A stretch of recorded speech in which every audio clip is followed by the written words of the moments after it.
సంవత్సరాల క్రితం గుడి స్వామివారు అది చైత్ర శుద్ధ ఏకాదశి కళ్యాణం జరుగుతుంది. ఇక్కడ పాంచాన్య కళ్యాణం జరుగుతుంది 5 రోజులు. 6వ రోజు బహుళ పాఠ్యమే చైత్ర శుద్ధ బహుళ పాఠ్యం ఉన్నాడు స్వామివారి పుష్పోత్సవం జరుగుతుంది. అద్దాల మండపంలో జరుగుతుందండి. ఆలయాలు మొత్తం బెక్కువారికి లక్ష్మీ గణపతి, సుబ్రహ్మణ్య స్వామి వారికి ఈయన స్వామివారు. అయితే ఈ సంవత్సరాది లాగా ఎత్తుకుని అన్ని పండుగలు వస్తూ ఉంటాయి. చైత్ర శుద్ధ ఏకాదశి కళ్యాణం, తర్వాత నెక్స్ట్ పండుగ నెలలో 30 రోజులు ధనుర్మాసం బాగా జరుగుతుంది పూజలతో సహా.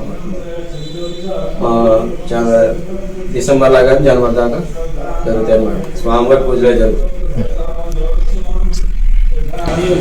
మనకి ఏంటంటే బెక్కువలు వస్తే మనం ఏంటంటే శ్రీ లక్ష్మీ గణపతి స్వామి ఆలయాన్ని, శ్రీ గోలింగేశ్వర స్వామి ఆలయాన్ని మాత్రమే దర్శనం చేసుకుంటామండి.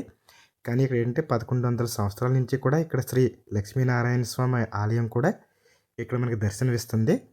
ఈయన ఏంటంటే 1100 సంవత్సరాల నుంచి కూడా నేను చెప్పినప్పుడు 2 ఆలయానికి కూడా ఈయన ఏంటంటే క్షేత్రపాలకుడుగా ఉన్నారండి. దీన్ని ఏంటంటే ఈ బెక్కువల్ని మొదట విక్రమపురంగా పిలిచేవారు. విజయాదిత్యుని కాలంలో దీన్ని బిరుదాంకితవులుగా, తర్వాత కాలక్రమంలో దీన్ని బెక్కువలుగా స్థిరపరిచారండి. ఇక్కడ ఏంటంటే మనకేంటి దగ్గర 6 ఆలయాలు ఉన్నాయి, కానీ క్షేత్రపాలకుడుగా ఉన్నారండి. అంతేకాకుండా ఇక్కడ ఏంటంటే అద్దాల మండపం ఉంది.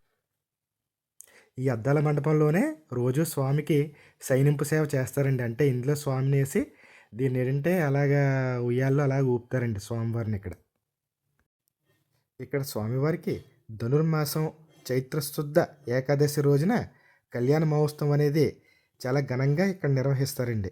ఇక్కడ ఏంటంటే మనకేంటి ఈ అద్దాల మండపం అనేది ఒక ప్రత్యేక ఆకర్షణ అండి. చూడడానికి కూడా చాలా బాగుంటుంది. ఇక్కడ మామూలుగా ఎవరైనా ఉంటే ఒకవేళ సాయంత్రం కాలం వరకు ఉండి ఈ సేవను కూడా ఒకసారి చూస్తారని ఆశిస్తున్నాను.